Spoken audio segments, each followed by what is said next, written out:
Spider-Man, the first one, classic. I think it was the best one out of them. I agree. Spider-Man 2, I thought was a good movie. Spider-Man 3, I thought it was okay. But altogether, it's still a great series. I agree. And now they're saying, hey, let's revamp it and make more money over it. Yeah. Let's do the same thing and hope we get the. That's the definition of insanity. And doing the same thing, expecting different results. Yeah, they're not expecting different results. They're just expecting more money. And the fact, the fact of the matter is, money. They're expecting the people who like the first ones to come and watch it. They're expecting a new group of kids who never seen the first one, this new group coming up, to come and watch it. They're like, we're gonna do this, and we're gonna get more money, and we're gonna get more money. And it's just that reality fiction, personality, reality fiction personality, originality, and just persistence have become so blared, so that you don't know which one ends and when the next one begins. True. And this goes so far beyond reboots. Like Larry said, this goes to generations, period. That it's just starting, and it goes to what you said. Stuff is moving so fast now that you don't really have any time. You don't have the luxury of sitting down to enjoy what you have. True. Here's the thing. A lot of things that original came out that I don't like Paranormal Activity. That's not necessarily original idea, but it's originally executed.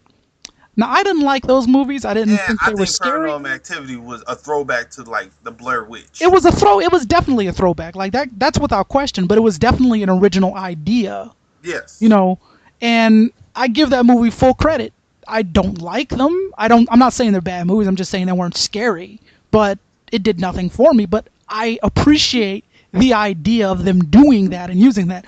Cloverfield, when that came out, that's what I'm saying. That was a great movie, and a lot of people hated it. I don't know why, because of the camera movement, but a lot of people hated it and say, oh, it was a bad movie. No, it wasn't. It was a well-executed idea. The fact that it took a monster movie, did this, and did this. There was another movie that came out that didn't get the same recognition it did. It was called Monsters. In the movie, you didn't even see any of the monsters. The point of the movie was the fact that it was like during a monster attack, like the monsters had already taken over and were already just roaming around America, or I think it was in England. They were just roaming around free, and every now and then people had to like duck and hide when they were in a monster zone. And that's a great concept. That's a great idea, well thought out. And the problem is, we have all these original movies, like if you just look for them. The only problem is the studios are suppressing them. Why? Because they're saying that you can't have an original movie. You can't have a movie because they don't want to roll the dice on it. They don't want to say, yeah, you know what, this is a great idea, let's put some money behind this. No, they want to say, okay, where are you going to get your fans? How are you going to do this? You need to change that. How can we fit Britney Spears in here? How can we get this actress in here because she's hot? This character can't die because we want Keanu Reeves to play this character. No. Can we get Brad Pitt in here? No. Crap. Who can we get to direct this? And then the director has his own holdups. And it's like, no. The originality is out there. The only problem is the studios are suppressing it, and B, people seem to reject originality when it happens. And I'm so proud of Paranormal Activity for doing what it does. Again, I did not like those movies, but I'm proud of them. Why? Because they have an original concept that they're continuing to plow through with the sequels, and a lot of people are saying the sequels are better. And I'm like, well, they only had the one sequel, but a lot of people are saying that it's better, and they're just continuing with that story, and that's great. That is great. And it would scare me. I shudder to think that even as bad as the last Saw movie was, because I loved the Saw series, I would shudder to think that somewhere down the line, someone picks it up and says, let's make Saw. A remake or another one? A remake. And I would scream. But this is what I'm saying, though. As far as originality movies and remakes go, when the movie reaches a certain status, a certain height, do you believe that they become a part of the problem? Like, for instance, I'm glad you brought up Saw. Saws are great. Saw was probably had one of the best plot turns. The first one. I agree. I never expected the killer to be in there on the floor and I agree. I never expected that.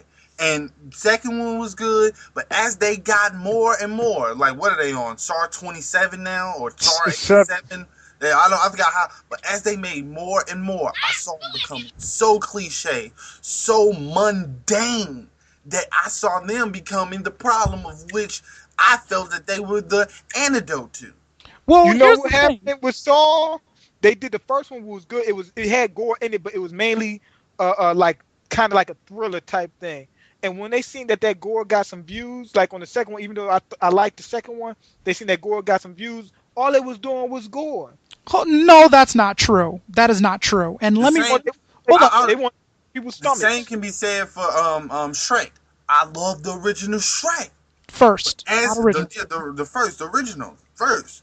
Yeah. But as they got more and bigger, more people start saying, "Hey, this is good. I like this." I saw them becoming the poison to the antidote that they were supposed to be. Here's the thing with the Saw movies. Now I'm a Saw fan. I already said that. The Saw movies had a story. Like each film, like they could have left it at the first film. Yes, I agree.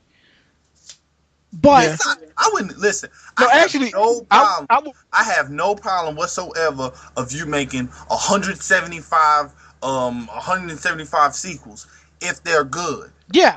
Now here's the thing. Godfather 1, great. Godfather 2, excellent. Godfather 3, absolutely wonderful. Even though people say that it was kind of bad, but if you look at the play and the way that they played it out, no, I agree with you. I agree with you. But here's the thing. If they kept going for another 7 and every movie was good, I would have had no problem with that. Where I started to get a problem with is when they started to make them and it started seeming redundant. I've seen this before. Here's the thing. I seen it in the last movie. Go ahead. I'm sorry. You can go. No. Here's the thing with Saw, and I'm going to tie this in. Saw at least had an ongoing storyline. Each film filled in little gaps of the storyline. Now, I understand a lot of people saying that the sequels were superfluous, and I completely, wholeheartedly will allow them to say that argument, and I will accept that. That being said, the Saw films at least had an ongoing thread that you can tie the movies into. So even if you could watch all 7 movies and get the complete story. Now, I agree with you. Yeah, it was superfluous, but those had an ongoing story throughout all 7 films. Now, Final Destination, that's what I think the same argument, that's what I think people want to use the Saw argument for, and it's like you can't do that, because the Saw films, like I said, had an ongoing storyline in all 7 films. The Final Destination films, new cast, new people, and the same thing happens. Like Power Rangers. Shut. No. Power Rangers is different. That's an ongoing TV series, and how is that like Power Rangers? Well, I'm saying they're doing the same thing. Well, with Power Rangers, Main. Go look at the original Sentai. Go check out Linkara's History of Power Rangers, and then get back to me. Okay. All I know is that with every season they want to start over with a new set, a new, Main, go check out the original Sentai, go look at Linkara's History of Power Rangers, and then get back to me. I'm going to use the same argument you use with us. Power Rangers and Sentai are 2 different things. I know, but I'm just saying you can't comment on it if you don't know the production and everything going on behind the scenes of Power Rangers. That's what I'm saying. Power Rangers is an ongoing series. Like, even in Japan, it's an ongoing series. I'm talking about Final Destination, which is a dead movie, because they just came out with the last one that didn't have a numerical value, which was Final Destination 5.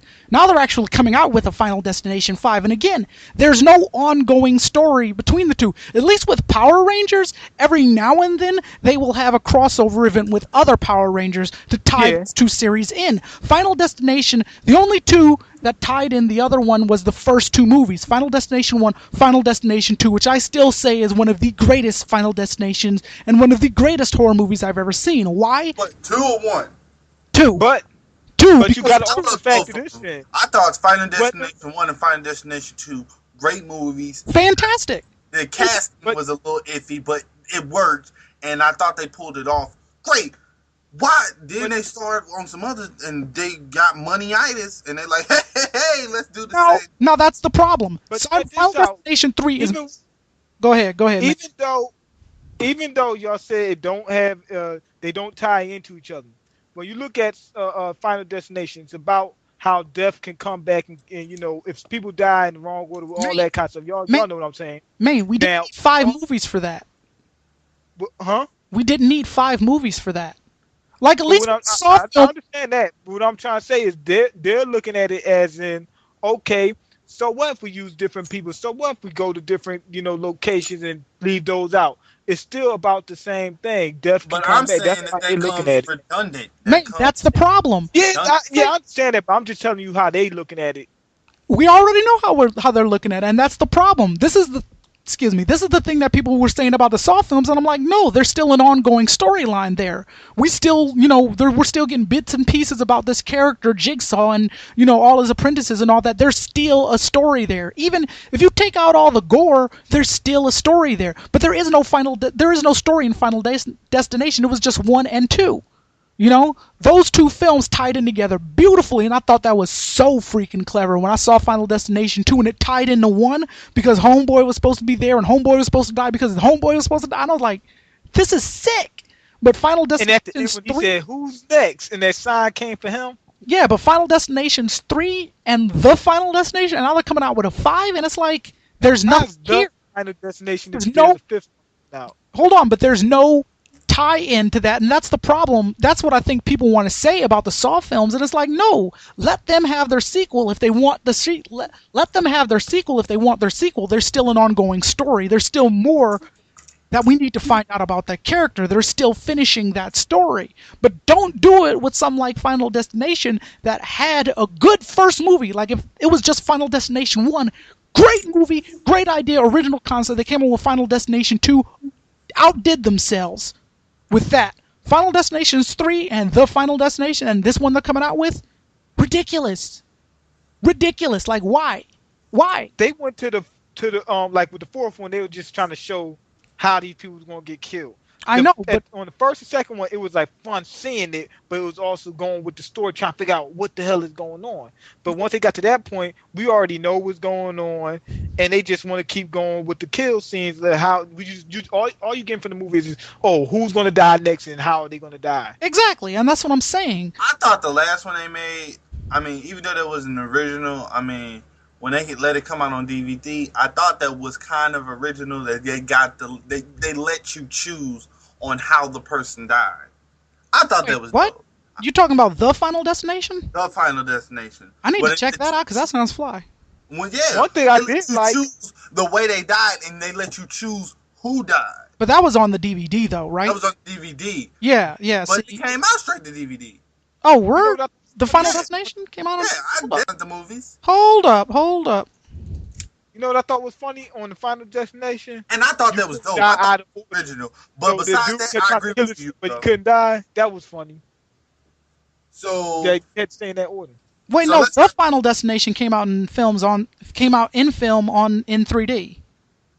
But the DVD, that was probably just some extra shit they added there because that sounds awesome. That was dope. Check it out. I'm That's dope. definitely checking that out. That is. But to wrap it all up. This is getting kind of long. It's kind of long. It's like an hour and 4 minutes. I gotta go cook, eat dinner, watch the event. I don't think that remakes, reboots. I think they are a good thing, but in this case, in this day and age, in this time, I don't think that they're a good thing. I think that reboots are very sketchy ground for whoever wants to walk that fine line between rebooting. I've told Larry this, and I said the only time where I would actually reboot something is if I sat down with the original creator and said, here's what I'm going to do with it, here's my plans, and if he said, don't fuck with it, not going to fuck with it. And with the concept of rebooting, with the concept of revitalizing something, I think it needed to be dead in order for it to be rebooted. And they're not rebooting anything that was dead. They're rebooting things that are on life support or that are in a coma